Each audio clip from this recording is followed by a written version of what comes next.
ಏನು ಮೋದಿ ತಪ್ಪೇ ಮಾಡಿಲ್ವಾ? ತೋರಿಸ್ಲಾ ತಪ್ಪು ಮಾಡಿರೋದು ಒಂದೊಂದಿನ ಆಗಿ ಮೋದಿ ಮಾಡಿರೋದನ್ನ. ಇವತ್ತಿಗೂ ಕೇಳ್ತೀನಿ, ಡಿಮಾನಿಟೈಸೇಷನ್ ಯಾಕಪ್ಪ ಮಾಡಿದೆ ಮಹಾಪುರುಷ ನೀನು ಅಂತ. ಡಿಮಾನಿಟೈಸೇಷನ್ ಯಾಕಪ್ಪ ಮಾಡಿದೆ ಮಹಾಪುರುಷ ನೀನು ಅಂತ. ಡಿಮಾನಿಟೈಸೇಷನ್ ಯಾಕಪ್ಪ ಮಾಡಿದೆ ಮಹಾಪುರುಷ ನೀನು ಅಂತ.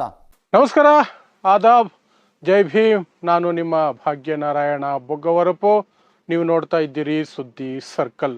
ಪಬ್ಲಿಕ್ ಟಿವಿಯ ರಂಗ, ಪೆಂಗ ರಂಗ ಅಂತ ನಾನು ಕರಿತೀನಿ. ಅವನು ಮೊದಲ ಬಾರಿಗೆ ನರೇಂದ್ರ ಮೋದಿ ಅವರನ್ನೇ ಅಟ್ಯಾಕ್ ಮಾಡಿದ್ದಾನೆ, ಟಾರ್ಗೆಟ್ ಮಾಡಿದ್ದಾನೆ. ಅದು ಹಾಗೆ ಹೀಗಲ್ಲ, ಏಕವಚನದಲ್ಲಿ ಪ್ರಶ್ನೆ ಕೇಳಿದ್ದಾನೆ ನರೇಂದ್ರ ಮೋದಿಗೆ, ಏಕವಚನದಲ್ಲಿ. ಸೊ ಯಾಕಾಯಿತು ಇಂಥದ್ದು ಮತ್ತು ಯಾವ ಸನ್ನಿವೇಶಕ್ಕೆ, ಯಾವ ಕಾರಣಕ್ಕೆ ಈ ರೀತಿ ಸಿಟ್ಟಿಗೆದ್ದಿರೋದು ಮಿಸ್ಟರ್ ರಂಗನಾಥ್? ಪೆಂಗರಂಗ, ಪಬ್ಲಿಕ್ ಟಿವಿಯ ರಂಗ ವಿವರಿಸುವಂತಹ ಪ್ರಯತ್ನ ಮಾಡ್ತೀನಿ. ಪಬ್ಲಿಕ್ ಟಿವಿ ರಂಗನಾಥ್ ಬಗ್ಗೆ ನಾನು ಯಾವಾಗಲೂ ವಿಡಿಯೋ ಮಾಡಬೇಕಾದ ಅನಿವಾರ್ಯತೆ ಬಂದರೆ, ಯಾಕಂದರೆ ಸಮಾಜದಲ್ಲಿ ಅಷ್ಟು ವಿಷ ಕಕ್ಕುತ್ತಿರ್ತಾನೆ. ಎಷ್ಟು ತಾಳ್ಮೆಯಿಂದ ನಾವು ಸರಿ ಅವನ ಬಗ್ಗೆ ಮಾತಾಡೋದು ಬೇಡ ಅನ್ಕೊಳ್ತಿದ್ರು ಸಹ ಮಾತಾಡಲೇಬೇಕಾದ ಅನಿವಾರ್ಯತೆಯನ್ನು ಸೃಷ್ಟಿ ಮಾಡ್ತಾನೆ. ಯಾಕಂದರೆ ನಾವು ಅವನು ಮಾಡಿರುವಂತಹ ಹುಲ್ಕೋ ಕೆಲಸವನ್ನು ವಿವರಿಸಿಲ್ಲ ಅಂದರೆ ಜನ ಸುಳ್ಳನ್ನೇ ನಂಬಿಬಿಡ್ತಾರೆ. ಹಾಗಾಗಿ ಸೊ ಅವನನ್ನು ಯಾಕೆ ಬೈತೀನಿ ಅಂದರೆ, ಅವನು ಸಮಾಜದಲ್ಲಿ ಬೆಂಕಿ ಹಚ್ಚೋ ಕೆಲಸ ಮಾಡ್ತಾನೆ. ಅತಿ ದೊಡ್ಡ ಜಾತಿವಾದಿ ಪತ್ರಕರ್ತ ಅವನು, ಅತಿ ದೊಡ್ಡ ಕೋಮುವಾದಿ ಪತ್ರಕರ್ತ ಅವನು. ಹಾಗಾಗಿ ಅವನನ್ನು ನಾನು ಮರ್ಯಾದೆ ಇಲ್ಲದೆ ಸಂಬೋಧಿಸೋದು, ಪೆಂಗರಂಗ ಅಂತ ಕರೆಯೋದು. ಸೊ ಅದು ಕ್ಲಿಯರ್ ಆಯಿತು, ಬಿಡಿ. ಸೊ ಈಗ ವಿಚಾರಕ್ಕೆ ಬರೋದೇನೆಂದರೆ, ಪಬ್ಲಿಕ್ ಟಿವಿಯ ರಂಗನಾಥ್ ಅಥವಾ ಈ ಪೆಂಗರಂಗ ಏನಿದಾನಲ್ಲ, ಇವನು ದಿನ ಬೆಳಗಾದರೆ ಮೋದಿಗೆ ಬಕೆಟ್ ಹಿಡಿಯೋಕ್ಕೆ ಅಂತಲೇ ಹುಟ್ಟಿದ್ದೀನಿ ನಾನು. ನನ್ನ ಹುಟ್ಟೆ ಆ ಕಾರಣಕ್ಕೆ ಆಗಿರೋದು. ನಾನು ಮೋದಿಯ ಗುಲಾಮ.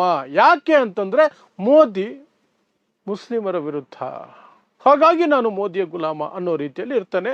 ಪ್ಲಸ್ ಅವನದೇ ಆದಂಥ ಕಾರಣಗಳಿರುತ್ತೆ. ಯಾಕೆಂದರೆ BJP ಯಾರ ಹಿತರಕ್ಷಣೆಗಾಗಿ ದುಡಿತಾ ಇರುತ್ತೆ. ಸೋಕಾಲ್ಡ್ ಮೇಲ್ವರ್ಗ ಅನ್ನೋದು ಯಾವ ರೀತಿಯೆಲ್ಲ ಲಾಭ ಮಾಡ್ಕೊಳ್ತಿದೆ. ಇವನ ಸಮುದಾಯವು ಸಹ ಅಲ್ಲೇ ಇರೋದ್ರಿಂದ, ತಲೆಯಲ್ಲಿ ಹುಟ್ಟಿರುವಂತಹ ಸಮುದಾಯ ಆಗಿರೋದ್ರಿಂದ ಇವನಿಗೇನೆಲ್ಲ ಲಾಭಗಳಿದ್ದಾವೆ. RSS ಹೇಗೆ ಇವನ ಸಮುದಾಯವನ್ನು ಮತ್ತೆ ಮೇಲಿಟ್ಟು ಮಿಕ್ಕವ್ರನ್ನೆಲ್ಲ ಗುಲಾಮಗಿರಿಗೆ ತಳ್ಳೋಕೆ ಹೊರಟಿದೆ, ಅದಕ್ಕೆ ಪೂರಕವಾಗಿ ಹೇಗೆ BJP ಕೆಲಸ ಮಾಡ್ತಿದೆ, ಆ ಎಲ್ಲ ಕಾರಣಗಳಿಗಾಗಿ, ಅದರ ಪ್ರತಿನಿಧಿಯಾಗಿರುವಂತಹ ಮೋದಿ ಇರೋ ಕಾರಣಕ್ಕಾಗಿ, ಮತ್ತು ಗುಜರಾತ್ ಏನು ಗಲಭೆಗಳು, ನರಮೇಧ ಎಲ್ಲ ಇದೆಯಲ್ಲ, ಆ ಎಲ್ಲ ಕಾರಣಗಳಿಗಾಗಿ ನರೇಂದ್ರ ಮೋದಿಯನ್ನು ದೊಡ್ಡ ಐಕಾನ್ ಆಗಿ ಒಪ್ಕೊಂಡ್ಬಿಟ್ಟಿದ್ದಾನೆ ಇವನು. ಪಬ್ಲಿಕ್ ರಂಗ ಜಾತಿಯ ಕಾರಣ ಬಿಟ್ಟು ಬೇರೆ ಎಲ್ಲ ಕಾರಣಕ್ಕೂ ಒಪ್ಕೊಂಡಿದ್ದಾನೆ. ಸೊ ಹಾಗಾಗಿ ದಿನ ಬೆಳಗಾದರೆ ಸಂಜೆ 9 ಗಂಟೆಗೆ ಬಿಗ್ ಬುಲೆಟಿನ್ ಅಂತ ಒಂದೊಂದು ಕಾರ್ಯಕ್ರಮ ಬರುತ್ತೆ. ಸೊ ಬಾಯಿಗೆ ಬಂದಂಗೆ ವಿರೋಧ ಪಕ್ಷಗಳನ್ನು ಟೀಕೆ ಮಾಡುತ್ತಾ, ಸಮಾಜದಲ್ಲಿ ಧರ್ಮದ ಹೆಸರಿನಲ್ಲಿ ದ್ವೇಷ ಬಿತ್ತೋದು, ಜಾತಿ ಹೆಸರಿನಲ್ಲಿ ಹೀಯಾಳಿಸೋದು ಬೇರೆಯವ್ರನ್ನ. ಇವನೊಬ್ಬ ಮಾತ್ರ ಶ್ರೇಷ್ಠ ಅಂತ ತೋರಿಸ್ಕೊಂಡು ಮೋದಿಗೆ ಬಕೆಟ್ ಹಿಡ್ಕೊಂಡು ಇರ್ತಾನೆ. ಆದರೆ ಇದ್ದಕ್ಕಿದ್ದ ಹಾಗೆ ಮೊನ್ನೆ ಮೋದಿಗೆ ಏಕವಚನದಲ್ಲಿ ಬೈದಿದ್ದಾನೆ, ಏಕವಚನದಲ್ಲಿ ಟಾರ್ಗೆಟ್ ಮಾಡಿದ್ದಾನೆ. ಸೊ ಇತ್ತೀಚಿನ ದಿನಗಳಲ್ಲಿ ಒಬ್ಬೊಬ್ಬರೇ ನಿಧಾನಕ್ಕೆ ಮೋದಿಯನ್ನು ಪ್ರಶ್ನೆ ಮಾಡೋದಕ್ಕೆ ಶುರು ಮಾಡ್ತಿದ್ದಾರೆ. ಯಾವುದು? ಎಂಜಲು ಮಾಧ್ಯಮ, ಗೋಧಿ ಮಾಧ್ಯಮದಲ್ಲಿರೋರು. ಅರ್ನಬ್ ಗೋಸ್ವಾಮಿ ಶುರು ಹಚ್ಕೊಂಡ, ಇನ್ನೂ ಒಂದಷ್ಟು ಆ್ಯಂಕರ್ಗಳು ನಿಧಾನಕ್ಕೆ ಪ್ರಶ್ನೆ ಕೇಳೋ ಕಡೆಗೆ ಹೋಗ್ತಿದ್ದಾರೆ. ಯಾಕಂದರೆ ಅವರಿಗೂ ಸಾಕಾಗಿ ಹೋಗ್ತಿದೆ. ಆದರೂ ಬಿಟ್ಕೊಡಲ್ಲ. ಇವತ್ತು ಪ್ರಶ್ನೆ ಮಾಡ್ತಾರೆ, ನಾಳೆ ಬೆಳಗ್ಗೆ ಮತ್ತೆ ಬೂಟ್ ಪಾಲಿಶ್ ಮಾಡ್ತಾ ಇರ್ತಾರೆ. ಅದು ಬೇರೆ ವಿಚಾರ. ಸೊ ಪಬ್ಲಿಕ್ ರಂಗನದು ಅದೇ ಬಾಳು. ಮೊನ್ನೆ ಪ್ರಶ್ನೆ ಕೇಳಿದ್ದಾನೆ, ಮಾರನೇ ದಿನನೇ ಬಕೆಟ್ ಹಿಡಿದಿದ್ದಾನೆ. ಅದು ಬೇರೆ ವಿಚಾರ, ಬಿಡಿ. ಸೊ ಯಾವ ವಿಚಾರಕ್ಕೆ ಪಬ್ಲಿಕ್ ರಂಗ ರೊಚ್ಚಿಗೆದ್ದಿದ್ದು? ವಿಪಕ್ಷಗಳ ಕುರಿತಾಗಿ ಅಸಮಾಧಾನದಿಂದ ಮಾತಾಡ್ತಿದ್ದ ರಂಗ. ಆ ಸಂದರ್ಭದಲ್ಲಿ ಮೋದಿ ಪ್ರಸ್ತಾಪ ಬಂತು. ಮೋದಿ ಪ್ರಸ್ತಾಪ ಬಂದಿದ ತಕ್ಷಣ ಮೋದಿ ಮೇಲೂ ಸಿಟ್ಟು ತೋರಿಸ್ತಾ. ಯಾಕೆಂದರೆ ವಿಪಕ್ಷಗಳನ್ನು ಸಂಪೂರ್ಣ ನಾಶ ಮಾಡಿಲ್ವಲ್ಲ ಮೋದಿ ಅನ್ನೋ ಸಿಟ್ಟಿರುತ್ತೆ ಅವನಿಗೆ ಒಳಗಡೆ. ಹಾಗಾಗಿ ತೋರಿಸಿರ್ತಾನೆ. ಸೊ ಏನು, ಡಿಮಾನಿಟೈಸೇಷನ್ ಬಗ್ಗೆ ತಗೊಂಡು ಬಂದ. ಡಿಮಾನಿಟೈಸೇಷನ್ ಬಗ್ಗೆ ಇಡೀ ಜಗತ್ತಲ್ಲಿ ಅತಿ ದೊಡ್ಡ ಸುಳ್ಳು ಬೊಗಳಿದ್ದು ಇದೇ ಪಬ್ಲಿಕ್ ರಂಗನಾಥ, ಇದೇ ಪೆಂಗರಂಗ. ಇವನು ಬೊಗಳಿದ ಸುಳ್ಳು ಏನು ಅನ್ನೋದು ನಿಮಗೆಲ್ಲ ಗೊತ್ತಿದೆ. ಮತ್ತೆ ಆಮೇಲೆ ಇನ್ನೊಂದ್ಸಲ ತೋರಿಸ್ತೀನಿ ಏನು ಅನ್ನೋದು. ಅದಕ್ಕಿಂತ ಮೊದಲು ಡಿಮಾನಿಟೈಸೇಷನ್, ಇವನು ಯಾವ ಡಿಮಾನಿಟೈಸೇಷನ್ ಹೊಗಳಿ ಸುಳ್ಳು ಬೊಗಳಿದ್ನೋ ಅದೇ ಡಿಮಾನಿಟೈಸೇಷನ್ ವಿಚಾರವಾಗಿ ನರೇಂದ್ರ ಮೋದಿ ಅವರನ್ನು ಟಾರ್ಗೆಟ್ ಮಾಡ್ದ. ನರೇಂದ್ರ ಮೋದಿ ಅವರ ಬಗ್ಗೆ ಅವನು ಏನು ಗೊತ್ತಾ ಹೇಳಿದ್ದು ಡಿಮಾನಿಟೈಸೇಷನ್ ಕುರಿತಾಗಿ? ಡಿಮಾನಿಟೈಸೇಷನ್ ಯಾಕಪ್ಪ ಮಾಡಿದೆ ನೀನು ಮಹಾಪುರುಷ ಅಂತ ಇವತ್ತಿಗೂ ಕೇಳ್ತೀನಿ. ಡಿಮಾನಿಟೈಸೇಷನ್ ಯಾಕೆ ಮಾಡಿದೆ ಮಹಾಪುರುಷ ನೀನು ಅಂತ ಇವತ್ತಿಗೂ ಕೇಳ್ತೀನಿ ಅಂತ ಪ್ರಶ್ನೆ ಮಾಡ್ದ. ಒಂದ್ಸಲ ಕೇಳಿಸ್ಕೊಳ್ಳಿ. ಏನು ಮೋದಿ ತಪ್ಪೇ ಮಾಡಿಲ್ವಾ? ತೋರಿಸ್ಲಾ ತಪ್ಪು ಮಾಡಿರೋದು ಒಂದೊಂದಿನ ಆಗಿ ಮೋದಿ ಮಾಡಿರೋದನ್ನ. ಇವತ್ತಿಗೂ ಕೇಳ್ತೀನಿ, ಡಿಮಾನಿಟೈಸೇಷನ್ ಯಾಕಪ್ಪ ಮಾಡಿದೆ ಮಹಾಪುರುಷ ನೀನು ಅಂತ. ಡಿಮಾನಿಟೈಸೇಷನ್ ಯಾಕಪ್ಪ ಮಾಡಿದೆ ಮಹಾಪುರುಷ ನೀನು ಅಂತ. ಡಿಮಾನಿಟೈಸೇಷನ್ ಯಾಕಪ್ಪ ಮಾಡಿದೆ ಮಹಾಪುರುಷ ನೀನು ಅಂತ. ತಪ್ಪೇ ಮಾಡಿಲ್ವಾ ಮೋದಿ ಜೀವನದಲ್ಲಿ? ಸೊ ನರೇಂದ್ರ ಮೋದಿಯನ್ನು ಅಟ್ಯಾಕ್ ಮಾಡಿರೋದೇ first time Ranga. First time. ಅದೇನು ಸಿಟ್ಟಿತ್ತೋ ಗೊತ್ತಿಲ್ಲ, ಅದೇನು ಇಂಟರ್ನಲ್ ಸಮಸ್ಯೆಗಳು ಏನಾಗಿದಾವೋ ಗೊತ್ತಿಲ್ಲ, ಎಲ್ಲಿ ಯಾವುದು ಕಚ್ಕೊಂಡಿದೆಯೋ ಗೊತ್ತಿಲ್ಲ, ಬರಬೇಕಾದ್ದು ಹೋಗಬೇಕಾದ್ದು ಏನಾಗಿದೆ ಗೊತ್ತಿಲ್ಲ, ತಡ ಆಗಿದೆಯಾ ಇನ್ನೇನಾಗಿದೆಯೋ ಗೊತ್ತಿಲ್ಲ. ಒಟ್ಟಿನಲ್ಲಿ ಮೊದಲ ಬಾರಿಗೆ ನರೇಂದ್ರ ಮೋದಿಯ ವಿರುದ್ಧ ಮಾತಾಡಿದ್ದಾನೆ, ಅದು ಏಕವಚನದಲ್ಲಿ. ಮಹಾಪುರುಷ ನೀನು ಯಾಕಪ್ಪ ಅಂತ. ಮತ್ತೆ ಕೇಳಿಸ್ಕೊಳ್ಳಿ ಅವನ್ನ.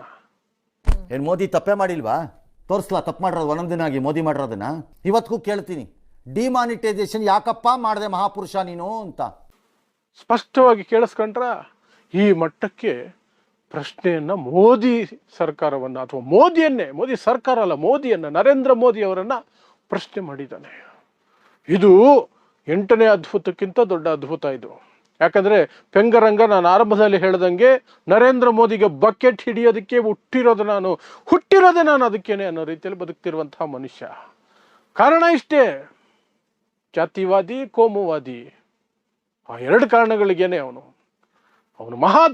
ಜಾತಿವಾದಿ ರಂಗ, ಮಹಾಕೋಮುವಾದಿ. ಆ ವಿಷಯಕ್ಕೆ ಪೂರಕವಾಗಿ ನರೇಂದ್ರ ಮೋದಿ ಕೆಲಸ ಮಾಡ್ತಿರೋದ್ರಿಂದ ನರೇಂದ್ರ ಮೋದಿ ಅಂದ್ರೆ ಇಷ್ಟ, ಮತ್ತೆ BJP ಆಗಿರೋದ್ರಿಂದ ಇಷ್ಟ. ಯಾಕಂದ್ರೆ ಅವನ ಸಮುದಾಯದ ಕಂಟ್ರೋಲಲ್ಲಿ ಇರುವಂಥದ್ದು, ಅವನ ಸಮುದಾಯದ ಕಂಟ್ರೋಲ್ ಇರುವಂತಹ RSS ಕಂಟ್ರೋಲಲ್ಲಿ ಇರುವಂಥದ್ದು. ಆ ಕಾರಣಕ್ಕಾಗಿ ಇನ್ನು ನರೇಂದ್ರ ಮೋದಿ ಅವರನ್ನು ಅಟ್ಯಾಕ್ ಮಾಡಿದ್ದು ಡಿಮಾನಿಟೈಸೇಷನ್ ಬಗ್ಗೆ. ಡಿಮಾನಿಟೈಸೇಷನ್ ನಿಮಗೆ ಗೊತ್ತೇ ಇದೆ. 2016 ನವೆಂಬರ್ 8ನೇ ತಾರೀಕು ರಾತ್ರಿ 8 ಗಂಟೆಗೆ ನರೇಂದ್ರ ಮೋದಿ ಅವರು ದಿಢೀರಂತ ಟಿವಿಯಲ್ಲಿ ಬಂದುಬಿಟ್ಟು ಬಡವರನ್ನ ಹೀಯಾಳಿಸುವ ರೀತಿಯಲ್ಲಿ ಇವತ್ತು ರಾತ್ರಿ 12 ಗಂಟೆಯಿಂದ 500 ರೂಪಾಯಿ ನೋಟು, 1000 ರೂಪಾಯಿ ನೋಟು ಅಮಾನ್ಯ, ಅದು ಕೇವಲ ಒಂದು ಕಾಗದ ಅಷ್ಟೇ, ಕಲರ್ ಪೇಪರ್ ಅಷ್ಟೇ ಅಂತ ಕಿಂಡಲ್ ಮಾಡಿ ಹೋದರು. ಆ ನಂತರ ಜನ ಬ್ಯಾಂಕುಗಳ ಮುಂದೆ ಎಕ್ಸ್ಚೇಂಜ್ ಮಾಡ್ಕೊಳ್ಳೋದಕ್ಕೆ ನಾಯಿ ಪಾಡುಪಟ್ಟರು. ಎಷ್ಟು ಜನ ಸತ್ರು ಅಂತ ಲೆಕ್ಕ ಇವತ್ತಿಗೂ ಕೊಟ್ಟಿಲ್ಲ. ಮತ್ತೆ ಅದರಿಂದ ಆಗಿದ್ದ ಲಾಭ ಏನು ಅಂತನೂ ಲೆಕ್ಕ ಕೊಟ್ಟಿಲ್ಲ. ಅದನ್ನೇ ಈಗ ಪಬ್ಲಿಕ್ ರಂಗ ಕೇಳ್ತಿರೋದು. ಆದರೆ ಆ ಡಿಮಾನಿಟೈಸೇಷನ್ ಆದಂತಹ ಅದೇ ದಿನ ರಾತ್ರಿ ಟಿವಿಯಲ್ಲಿ ಬಂದಂತಹ ಇದೇ ಪಬ್ಲಿಕ್ ರಂಗ, ಪೆಂಗರಂಗ, ಇಡೀ ರಾಜ್ಯಕ್ಕೆ ಸುಳ್ಳು ಬೊಗಳದ. ಏನು, ಈ ನೋಟಿನಲ್ಲಿ ಅಂದ್ರೆ ಹೊಸದಾಗಿ 2000 ರೂಪಾಯಿ ನೋಟ್ ಬಿಡ್ತಾವ್ರಲ್ಲ, 500 ರೂಪಾಯಿ ನೋಟು, 1000 ರೂಪಾಯಿ ನೋಟ್ನ ಡಿಮಾನಿಟೈಸ್ ಮಾಡಿ ಆ 2000 ರೂಪಾಯಿ ನೋಟ್ ಏನಿದೆ ಅದರಲ್ಲಿ ನ್ಯಾನೋ ಚಿಪ್ ಇದೆ. ಏನಿದೆ? ನ್ಯಾನೋ ಚಿಪ್ ಇದೆ. ಅದನ್ನ ಭೂಮಿಯ ಆಳದಲ್ಲಿಟ್ಟರು ಸಹ ಸ್ಯಾಟಲೈಟ್ಗೆ ಸಿಗ್ನಲ್ ಕಳಿಸುತ್ತೆ. ಸೊ ಇನ್ನು ಮೇಲೆ ಬ್ಲ್ಯಾಕ್ ಮನಿ ಅನ್ನುವಂಥದ್ದು ಇರೋಕ್ ಸಾಧ್ಯನೇ ಇಲ್ಲ. ಕೇಳಿಸ್ಕೊಳ್ಳಿ, ಏನ್ ಡ್ರಾಮಾ ಮಾಡಿದ್ದ ಅವತ್ತಿನ ರಾತ್ರಿ ಈ ಪೆಂಗರಂಗ ಅನ್ನೋದನ್ನ ಒಂದ್ಸಲ ಕೇಳಿಸ್ಕೊಳ್ಳಿ. ಹೇಳಿಸ್ಬೇಕು ಅಂತಾನೆ ಬಂದೆ. 2000 ರೂಪಾಯಿ ನೋಟಲ್ಲಿ ನ್ಯಾನೋ ಟೆಕ್ನಾಲಜಿ GPS ಚಿಪ್ ಇದೆ. ಬ್ಯಾಂಕು ಮತ್ತೆ ಪೋಸ್ಟ್ ಆಫೀಸ್ ಬಿಟ್ರೆ ಬೇರೆ ಯಾವ ಕಡೆನೂ ಹಣವನ್ನ ಒಟ್ಟಿಗೆ ಕೂಡಿ ಇಟ್ಟರೆ ಸ್ಯಾಟಲೈಟ್ ಇಂದ ಅದನ್ನ ಫೈನಾನ್ಷಿಯಲ್ ಇಂಟೆಲಿಜೆನ್ಸ್ ಯೂನಿಟ್ ಅವರು ತಿಳಿಯುವಂತ ಪರಿಸ್ಥಿತಿ ಬಂದಿದೆ. ವಿವೇಕ್ ಇನ್ನೊಂದ್ಸರಿ ನಿಧಾನ ಕೇಳಿ, ಅದು ಸೂಪರ್ ಟೆಕ್ನಾಲಜಿ, ಅದು ನಮ್ಗೆ ಗೊತ್ತಿತ್ತು. ನೀವು ಹೇಳ್ತೀರಿ ಅಂತಾನೆ ಹೇಳಿಸ್ತಾ ಇದ್ದೀನಿ. ಹೇಳಿ. ನೋಡಿದ್ರಲ್ಲ, ನಗ್ತೀರಾ, ಸಿಟ್ಟು ಬರುತ್ತಾ, ಏನ್ ಮಾಡ್ತೀರಿ ಹೇಳಿ ಇಂಥವನ್ನ ಕಟ್ಕೊಂಡು. ಇವತ್ತು ಅದೇ ಡಿಮಾನಿಟೈಸೇಷನ್ ಬಗ್ಗೆ ನರೇಂದ್ರ ಮೋದಿ ಅವರನ್ನ ಪ್ರಶ್ನೆ ಮಾಡುತ್ತಿದ್ದಾನೆ. ಪ್ರಶ್ನೆ ಸರಿ ಇದೆ, ಆದರೆ ನಿನ್ನ ಯೋಗ್ಯತೆ ಏನು? ನೀನೇನು ಮಾಡಿದ್ದೆ? ಇಡೀ ರಾಜ್ಯದ ದಿಕ್ಕು ತಪ್ಪಿಸಿದ್ದಲ್ಲ ನೀನು ಮೋದಿನ ಹೊಗಳೋ ಭಾರತದಲ್ಲಿ. ಇಡೀ ಜನರನ್ನ ಮೂರ್ಖ ಮಾಡಿ ಬಿಸಾಕಿದ್ದಲ್ಲ. ಅದಾದ ಮಾರನೇ ದಿನ ಇನ್ಯಾವುದೋ ಕಾರ್ಯಕ್ರಮ ಮಾಡಿ ಮೋದಿ ಸರ್ಕಾರದ ಕೈಲೇ ಉಗಿಸ್ಕೊಂಡಿದ್ದ. ಏನು ಹೆಲಿಕಾಪ್ಟರ್ನ ಮೋದಿ ದುಡ್ಡು ಉದುರಿಸ್ಬಿಡ್ತಾರೆ ಕಾಯ್ಕೊಂಡಿರಿ ಅಂತ ಪ್ರೋಗ್ರಾಮ್ ಮಾಡಿಸಿದ್ದ. ಅವನು ಚಮಚ ಒಬ್ಬ, ಅವನೇ ಆ ಚಾನಲಲ್ಲಿ, ಅವನು ಯಾರೋ ಬಡಿಗೇರ್ ಅಂತ, ಅವನ ಕೈಯಲ್ಲಿ. ಆಮೇಲೆ ಸರ್ಕಾರನೇ ಅದನ್ನು ಉಗಿದಿತ್ತು. ಆ ಕಾರ್ಯಕ್ರಮ ಯಾಕ್ರಿ ಈ ತರ ಸುಳ್ಳು ಮಾಹಿತಿ ಕೊಡುವಂತಹ ಕಾರ್ಯಕ್ರಮ ಮಾಡ್ತೀರಿ ಅಂತ ಮೋದಿ ಸರ್ಕಾರ ಉಗಿದಿತ್ತು ಅವನಿಗೆ. ಅದು ಅವನ ಬಾಳು. ಅವನು ಇವತ್ತು ಇದ್ದಕ್ಕಿದ್ದ ಹಾಗೆ ನರೇಂದ್ರ ಮೋದಿನ ಪ್ರಶ್ನೆ ಕೇಳ್ತಾನೆ. ಅದು ಏಕವಚನದಲ್ಲಿ ಪ್ರಶ್ನೆ ಕೇಳ್ತಾನೆ, ಏಕವಚನದಲ್ಲಿ. ಸೊ ಏನಾಗಿದೆ ಗೊತ್ತಿಲ್ಲ, ಹಾಳಾಗೋಗ್ಲಿ. ಅಟ್ಲೀಸ್ಟ್ ಅವನ ಜೀವನದಲ್ಲಿ ಒಂದೇ ಒಂದು ದಿನ ಪತ್ರಿಕೋದ್ಯಮಕ್ಕೆ ನಿಷ್ಠನಾಗಿ ನಡ್ಕೊಂಡ್ಬಿಟ್ನಲ್ಲ ಕೊನೆಗೆ. ಒಂದೇ ಒಂದು ದಿನ ನಾನು ಹೊಟ್ಟೆಗೆ ಅನ್ನನೇ ತಿನ್ನೋದೊಂದು ತೋರಿಸ್ಕೊಂಡಲ್ಲ, ಅದಕ್ಕೊಂಚೂರು ಅವನಿಗೆ ಅಪ್ರಿಷಿಯೇಟ್ ಮಾಡಬೇಕು, ಬೆನ್ ತಟ್ಟಬೇಕು, ಶಬಾಷ್ ರಂಗ ಶಬಾಷ್ ಅಂತ. ಅದು ಅಷ್ಟೇ, ಇನ್ನೇನಿಲ್ಲ, ಅದಕ್ಕಿಂತ ಹೆಚ್ಚೇನಿಲ್ಲ. ಯಾಕಂದರೆ ಮಾರನೇ ದಿನವೇ ಮತ್ತೆ ಸೇಮ್ ಮೋದಿ ಗುಲಾಮಗಿರಿಯಲ್ಲೇ ಮುಳುಗಿದ್ದಾನೆ. ಅದರಲ್ಲಿ ಏನೂ ವ್ಯತ್ಯಾಸ ಇಲ್ಲ. ಬಟ್ ಆ ಒಂದು ದಿನ, ಆ ಒಂದು ಕ್ಷಣಕ್ಕೆ ಮಾತ್ರ ನಮಗೆ ಶಭಾಷ್ ರಂಗ ಅಂತ ಹೇಳಿ ನಾವು ನಮ್ಮ ಮಾತುಗಳನ್ನು ಮುಗಿಸ್ಕೊಳ್ಬೋದು ಅಷ್ಟೇ. ಸೊ ಇಂತಹದೇ ವಿಶೇಷ ಸುದ್ದಿಗಳಿಗಾಗಿ ನೋಡ್ತಾ ಇರಿ ಸುದ್ದಿ ಸರ್ಕಲ್. ನಾನು ನಿಮ್ಮ ಭಾಗ್ಯನಾರಾಯಣ ಬೊಗವರಪು.